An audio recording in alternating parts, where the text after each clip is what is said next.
Nobody in Millfield thought Owen Callaway would last long as a single father.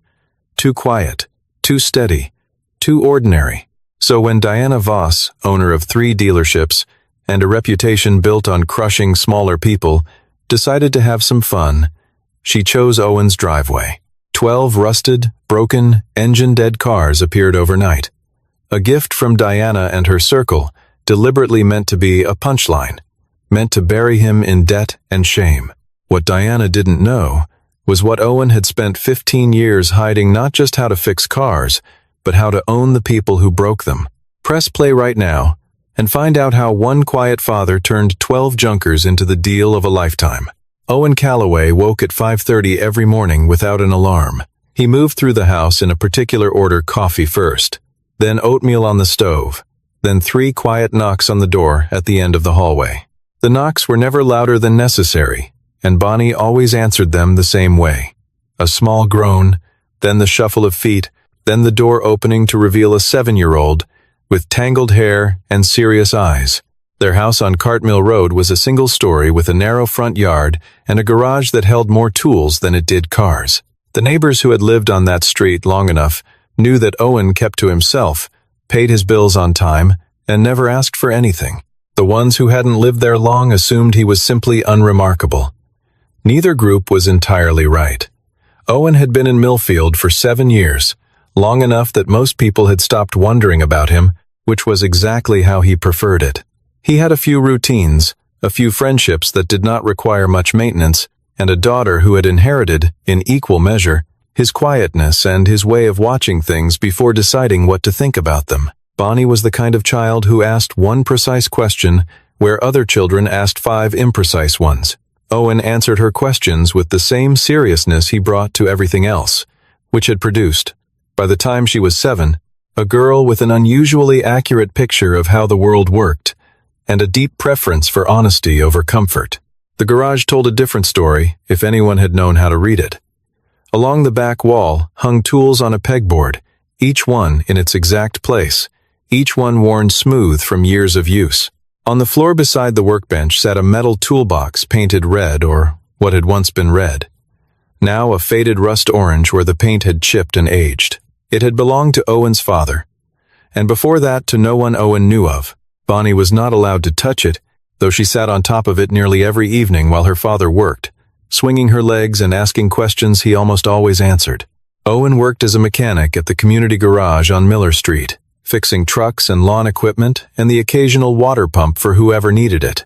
The pay covered what they needed and not much else. He did not complain about this. He did not seem to notice it. On a Tuesday morning in early October, his neighbor Lucas came around before 8 with 2 cups of gas station coffee and the look of someone who had heard something worth repeating. Lucas was a broad-shouldered man with calloused hands and a habit of arriving unannounced, which Owen had long since stopped minding. They sat on the front steps while Bonnie ate inside. Lucas said that Diana Voss had been making moves on the land along Cartmill Road, specifically the parcels between the hardware store and the old feed lot, which happened to include the lot Owen was sitting on. Owen listened without interrupting. When Lucas finished, Owen said only that he was not selling. Lucas nodded like he'd expected that answer, and the 2 men finished their coffee without saying much else. Before she left for school that morning, Bonnie took her father's hand on the front steps and looked up at him with the particular seriousness she reserved for important questions. She asked why people always looked at them the way they did, the sideways glances, the polite silences that lasted a beat too long. Owen looked at her and said it was because they didn't know who he was yet. Bonnie accepted this, and they walked to the car. Diana Voss had built her reputation the way certain people build walls, one deliberate stone at a time, placed to keep things out as much as to hold things up. She had inherited 1 dealership from her father 8 years earlier and turned it into 3, pushing her annual revenue past $40 million through a combination of precise financial maneuvering and a talent for identifying when someone else's weakness was her opportunity. Her offices occupied the top floor of the Voss Auto Group headquarters on Renfield Avenue. Glass walls, steel fixtures, and framed magazine covers arranged in a line that read like a timeline of her ambitions being realized.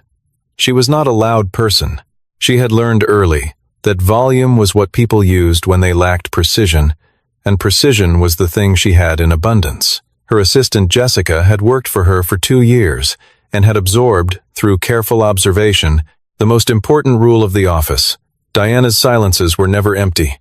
They were loaded. She was the kind of person who made other people feel that the room became smaller when she entered it, not through intimidation exactly, but through a quality of attention that suggested she was always calculating something, and that the calculation would eventually produce a result that was inconvenient for whoever had miscalculated in her presence. The staff at all 3 dealerships knew this. The suppliers knew it. The local officials who attended Diana's quarterly breakfasts knew it best of all. The 4th dealership had been Diana's plan for 3 years. The location on Cartmill Road sat at the intersection of Route 9 and the approach to the new commercial development going up on the east side of Millfield, the kind of geography that a person in Diana's business did not find. Twice, she had offered fair prices through 2 separate brokers. Most of the landowners along that corridor had accepted. Owen Callaway had declined both offers without explanation, which Diana found more interesting than annoying. She told Jessica to find out who he was. The report came back thin: mechanic, single father, quiet life, no apparent financial ambitions. Diana read it twice, set it down, and said that if a man had no ambitions, there was usually something else keeping him in place. Something they hadn't found yet. She told Jessica to arrange a different kind of conversation, the kind that didn't require a broker. What followed was not spontaneous. It required a flatbed company, 4 separate towing services operating across a single overnight window, and a man in the county assessor's office who owed Diana a favor. 12 vehicles were sourced from salvage lots and impound auctions across 3 counties, chosen specifically because each one had already been rejected by repair shops, tagged beyond economical repair, stripped of value in the official record. The cost of the operation to Diana was under $4,000. The vehicles were deposited in 2 rows along Owen Callaway's front drive before 5 in the morning, while the neighborhood slept. Each one bore a handwritten sign that read, "For scrap sale," and each sign was stamped with the name of a different failed repair shop, as though Owen had been collecting them. Owen came outside at 6:15 to get the newspaper and stopped at the edge of the porch. He stood there long enough for the coffee to cool in his hand. Bonnie appeared beside him a few minutes later, rubbing her eyes, and looked at the 2 rows of rusted, broken, deflated, shattered vehicles filling the driveway from the gate to the street. She asked if someone had given them cars. Owen said nothing for a moment. Then Lucas appeared from across the yard, moving fast, because Lucas had seen the trucks come in the night before and had not known what to do with what he had witnessed. He told Owen what he had seen. Owen listened with the same expression he wore for most things still, attentive, without visible alarm. The neighborhood was waking up. A few people had already stopped on the sidewalk. Phones were out. Within the hour, a local message group had posted a photograph of the driveway, with a caption that the people who had arranged all of this found very satisfying. A woman who lived 2 doors down leaned against her mailbox and shook her head. A man walking his dog slowed down, took a photograph, and kept walking. A teenager on a bicycle circled the block twice. None of them knocked on Owen's door to ask if he was all right. In fairness, they would not have known how to frame the question. It was the kind of spectacle that produced commentary more easily than compassion, and Millfield was not unlike most towns in that regard. A patrol officer named Greer came by mid-morning and filled out a report while Owen explained, calmly and without irritation, that he had not requested these vehicles, had not arranged their delivery, and had no knowledge of where they had originated. Officer Greer wrote everything down and said he would look into it. What he did not say was that he had received a call the night before from the city manager's office, where a certain account of events had already been established, one in which Owen Callaway was described as having begun unauthorized accumulation of salvage vehicles on a residential property in violation of municipal zoning code. By noon, Owen had received a formal notice from the Department of Urban Management. He had 30 days to clear the property or face a compliance review and possible asset freeze. Owen read the letter at the kitchen table while Bonnie finished her lunch. Then he folded it, set it in the drawer with the utility bills, and went out to the garage. He walked the length of both rows of vehicles slowly, flashlight in hand, stopping at each one. He crouched beside certain cars for longer than others. He knocked on frames with 2 knuckles. He pressed his palm flat against chassis metal and listened. Bonnie watched from the porch. When Owen reached the 8th car in the 2nd row, a battered shell of a vehicle that had been painted over so many times its original color was impossible to guess, he was still for a long time. On his way back inside, he stopped at the edge of the driveway and bent down to pick up a small stone from the gravel. He turned it over once in his fingers and put it in the pocket of his jacket. Lucas, who had been watching all of this from the fence, did not ask why. He had learned, over years of friendship, that Owen's actions clarified themselves eventually. That evening, Owen did not call a lawyer. He did not go to the city manager's office. He did not post anything publicly or ask anyone for sympathy.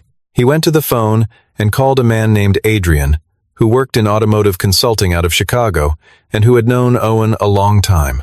Owen described each vehicle in turn: engine condition, chassis response, body damage, frame integrity, with the calm specificity of someone reading from a well-organized report.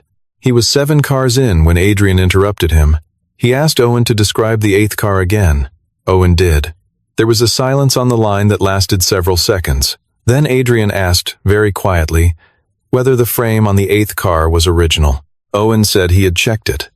Adrian said something that sounded like a prayer, and Owen said he had already made note of that one. He told Adrian he would be in touch and hung up the phone. Later that night, after Bonnie was asleep and the house was quiet, Owen sat at the kitchen table with a pad of paper and went through each car from memory, writing a number beside each one. He did not share these numbers with anyone. He put the paper in the drawer with the utility bills and the compliance notice, turned off the kitchen light, and went to bed. In the morning, he pulled the first car into the garage and opened the hood.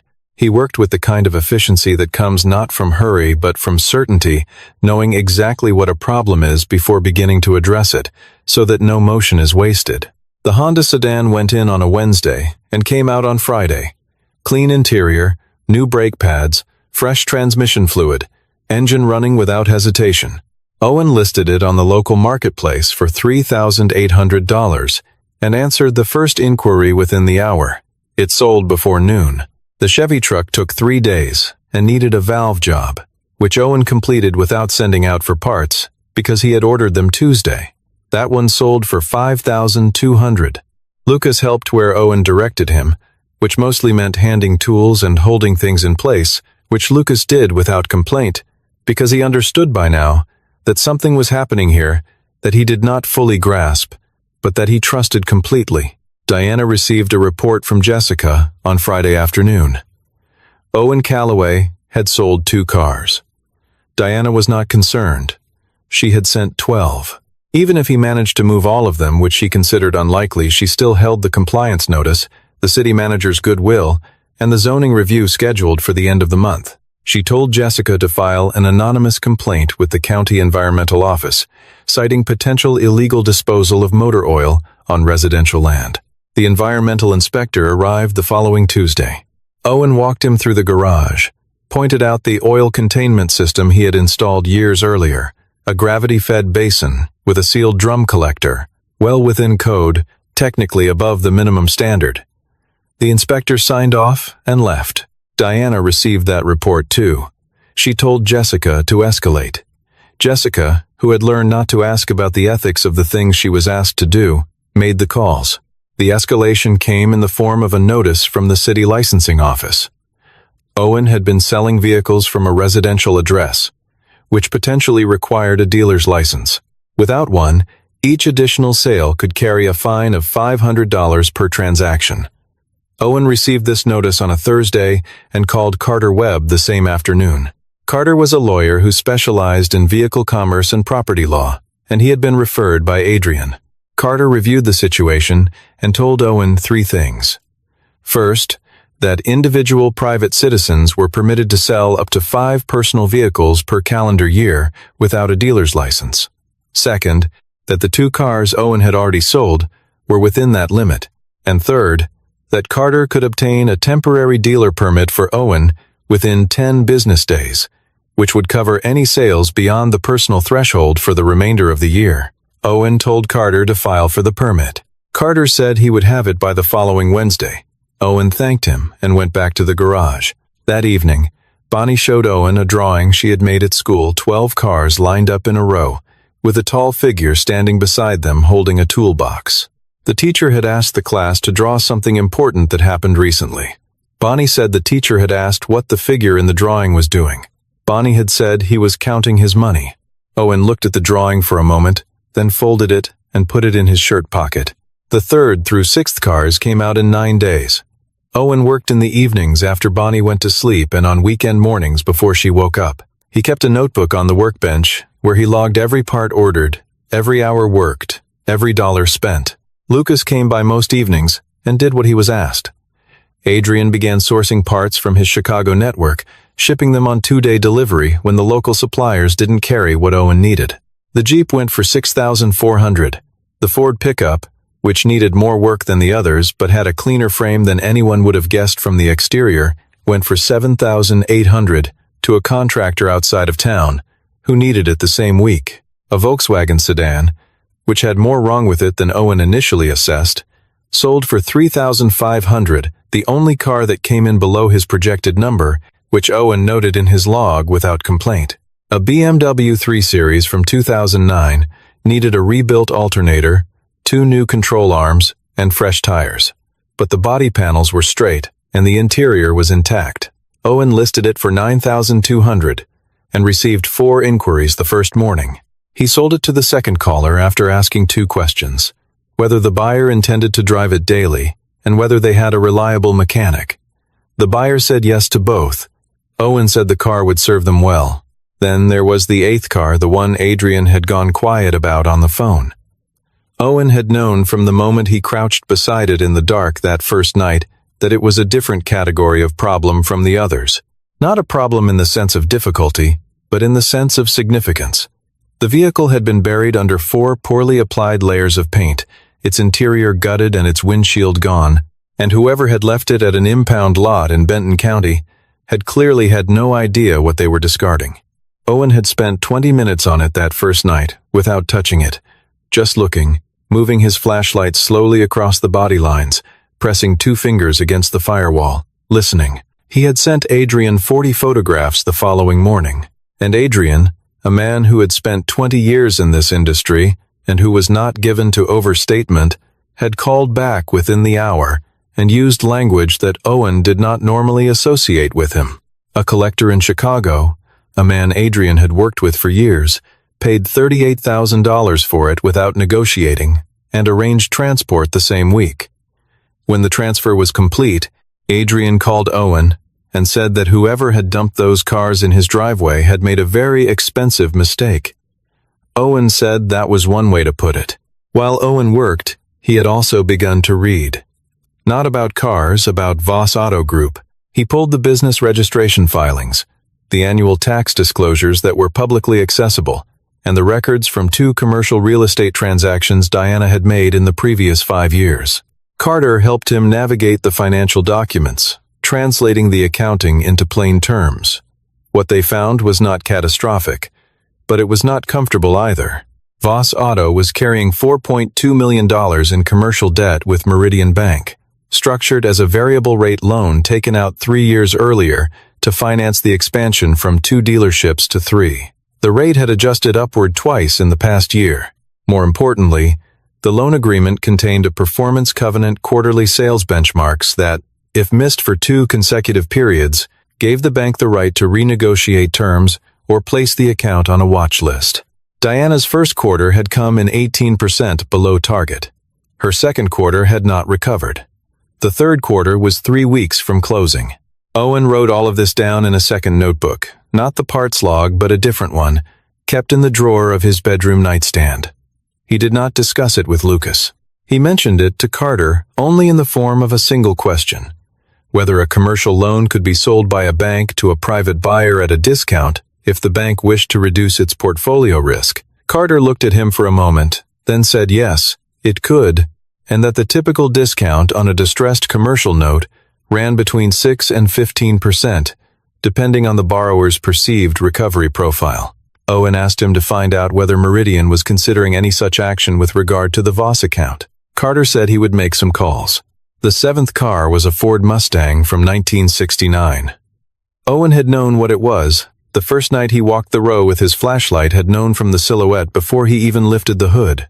Someone had painted over the original finish with 3 layers of a dull orange that had no business being on that car. The interior had been stripped. The windshield was gone. But the chassis rang clean under his knuckle knock, and the engine block, though seized from sitting, was the original unit. Owen did not begin work on it after completing car 6. He brought it into the garage, set up 2 work lights, and stood in front of it for a long time with his hands in his pockets. Bonnie appeared in the doorway in her pajamas, asking why he was just looking at it. He told her some things deserved a proper introduction before you started taking them apart. She accepted this and went back to bed. He spent 11 days on the Mustang. Not because it required 11 days of continuous labor, it didn't, but because he was not in a hurry with it, and because the work required the kind of patience that could not be rushed without cost. He stripped the paint layers down to bare metal and found underneath them a color he had not expected. A pale mint green, factory original, barely visible under decades of cover. He restored the engine, rebuilt the interior from sourced materials, replaced the glass, and refinished the body in the same mint green using a custom-matched formula he ordered from a specialty paint supplier Adrian recommended. He did not explain to anyone why he had chosen to restore that particular color. He told no one what the color meant.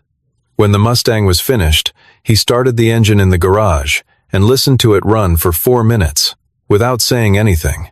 Then he turned it off, pulled the door down, and closed it inside. The Mustang was not listed for sale. The other 10 cars, the ones sold before the Mustang was finished, had been documented, titled, and transferred legally, with copies of every transaction on file with Carter's office. On the 29th day of the 30-day window, Owen emailed the Department of Urban Management with photographs and transfer documentation, confirming that 11 vehicles had been legally sold and removed from the property, and that 1 vehicle, the 1969 Mustang, remained on the property as personal property of the owner. The driveway was clear. There was no ongoing violation. The compliance review had nothing to act on. When Diana received the copy of that email through her contact in the city manager's office, she sat very still in her office chair for a long moment. Then she asked Jessica how many cars Owen had sold, and for how much. Jessica had done the research. 11 vehicles, ranging from $3,800 at the low end to $5,200 for the truck to $9,200 for a BMW 3 Series from 2009. And then the 8th car, the one Diana's procurement team had found at an impound lot in Benton County and paid $400 to include in the delivery. A 1988 BMW E30 M3, which a collector in Chicago, introduced by Adrian, had purchased for $38,000 after Owen sent a detailed condition report with 40 photographs. Diana heard the number and said nothing for several seconds. Jessica did not fill the silence. Total gross from 11 cars, just over $119,000. Estimated net after parts, transport, and Carter's fees, somewhere above $90,000. Diana had spent under $4,000 to make it happen. She told Jessica to find out who Owen Callaway really was, not the mechanic on Miller Street, the person who had known what a 1988 BMW E30 M3 was in the dark with a flashlight and 2 knuckles. Jessica came back with a name: Hartwell Restoration Group, Detroit. Owen had worked there for 11 years before leaving. Senior restoration engineer. He had assessed, rebuilt, and brokered vehicles worth considerably more than anything currently sitting in Diana's 3 showrooms. He had left without public explanation, and no one at Hartwell had spoken about it, the kind of silence that suggested a departure made on good terms, but underweight. Diana stared at the name Hartwell on the page for a long time. Then she asked Jessica to pull the current Voss financial reports. She needed to see the third quarter numbers. The numbers were not good. Carter called Owen on a Monday morning, 3 weeks after the compliance deadline had passed, and told him that Meridian Commercial Bank had placed the Voss auto account on its internal watch list following a 3rd consecutive quarter below the performance covenant threshold. The bank was not in default proceedings, not yet, but was quietly exploring options to reduce its exposure on the note. Carter said he had made preliminary contact with the relevant officer at the bank. The note was $4.2 million at face value. Given current circumstances, the bank would likely consider an offer in the range of $3.7 to $3.8 million, a discount of roughly 10%, from a qualified buyer who could demonstrate financial stability and purpose. Owen asked Carter how long the window for that kind of approach would stay open. Carter said weeks, not months. Owen told him to move forward.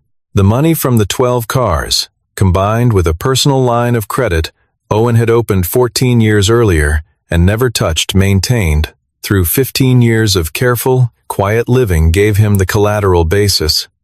Carter needed to structure the acquisition offer. Owen did not take this lightly. He spent 3 evenings going through the numbers with Carter, asking questions until every term was clear. He was not reckless with it. He was not emotional about it. He simply understood, with the same methodical clarity that had guided him through every other step, that an opportunity of this kind did not arrive twice. The community meeting at Millfield Town Hall fell on the 3rd Thursday of the month, as it always did. Diana had a standing item on the agenda, the Cartmill Road development proposal, which had been submitted months earlier and which had survived 2 preliminary reviews. She arrived with Jessica and 2 associates from her legal team, dressed in the kind of way that communicated she considered the outcome settled. The hall was more full than usual. Hannah Marsh, a reporter from the Millfield Register, who had been covering the story since the morning the 12 cars appeared, sat in the second row with a notepad. Owen arrived after Diana and sat in the middle section. He was wearing a jacket over a flannel shirt. He had not brought Bonnie. Diana presented the Cartmill Road proposal with efficiency. When she reached the section describing the final parcel, the Callaway property, she named Owen directly and described it as the last outstanding holdout in an otherwise consolidated development plan. The room shifted. The city manager invited comment from the floor. Owen stood without being called on twice. He spoke without using a microphone, in a voice that was level and reached the back of the room without effort. He said he was not selling the land on Cartmill Road, and he explained, for the first time publicly, why. His wife had died in that house. His daughter had been born in that house. There was no price for it. He did not say this angrily. He said it the way a person states something that is simply true and requires no defense. A woman in the 3rd row pressed her lips together. A man near the back stopped checking his phone. The city manager looked at his notes without writing anything. Then Owen said he had a different proposal to make. He said he wished to purchase Voss Auto Group's primary dealership, the flagship location on Renfield Avenue, at fair market value, with all current staff retained under existing contracts and with full operational continuity. He said he had reviewed the business, had adequate financing in place, and could close within 45 days. He did not look at Diana as he said it. He looked at the city manager, then at the room. The quality of silence in a room changes depending on what has just been said, and the silence that followed Owen's proposal was of a particular kind, not shocked, but recalibrating, the sound of a large group of people revising a story they had thought they already knew the end of. When he finished, he reached into his jacket pocket and placed a small stone on the table in front of him, a piece of gravel from a driveway on Cartmill Road. He left it there and sat down. Lucas, sitting 3 rows behind him, looked at the stone and understood finally what it meant. Hannah was writing so fast her notepad made a sound. The room was quiet enough to hear the ventilation system. Diana stood at her table across the hall. She looked at the stone. She looked at Owen. People were watching her in the way people watch someone who has just been handed an accounting they did not expect and cannot immediately calculate. Jessica stared at the table. Hannah was writing. Diana was, for the first time, in a long time, without a prepared answer. She said, after a pause that everyone in the room felt, that she would consider the proposal. She said it without the inflection of dismissal or concession, said it the way someone says a thing when they genuinely have not yet decided. As the meeting broke up and people moved toward the exits, Diana passed Owen near the door. She stopped. She said she was surprised, not by the offer, but by the fact that he had never once tried to embarrass her throughout the entire thing. Not the cars, Not the compliance notice, not the environmental complaint, none of it. She said that was unusual. Owen looked at her steadily and said that it had not been necessary. He said she had handled the embarrassment herself. He said it without edge, the way a person states a fact they find neither satisfying nor entertaining, simply accurate. Diana looked at him for a moment. Then she walked out. The deal closed 39 days later. The flagship Voss dealership on Renfield Avenue was transferred to Callaway Auto, a sole proprietorship registered at the Cartmill Road address. The price was fair. Carter had insisted on a full appraisal, and Owen had paid what the appraisal said without negotiating it down, which Diana noted and did not comment on. The existing staff of 22 people received written confirmation from Owen on the day of closing that their contracts would be honored without modification. 2 of them asked to speak with him individually, wanting to understand who he was and what his plans were. Owen met with both of them in the break room, drank coffee, and answered their questions directly. He told them he intended to run a clean shop that charged fair prices and stood behind its work. He said he wasn't interested in being the largest dealership in the county. He was interested in being the most trustworthy one. Both employees came back the following week. Diana had signed a brief consulting arrangement as part of the sale terms not required, but structured as an option Owen had offered, and she had accepted after a day's consideration. It gave her a seat at the table for supplier renegotiations, where her relationships with distributors were worth more than most of what Owen could have built from scratch. She came in on Tuesdays. She and Owen did not discuss the 12 cars. They discussed inventory margins, service department efficiency, and the structural weaknesses in 2 of the existing supplier contracts. Diana was precise and useful in these conversations, and Owen was attentive. There was no warmth between them yet, but there was something more durable than warmth. Mutual clarity about what each person brought to the table and what they expected in return. On a Saturday afternoon in the 3rd week after the closing, Owen brought Bonnie to the dealership. They walked through the whole building together. The showroom floor where 3 cars sat under the lighting. The service bay where 2 technicians were running end-of-week checks.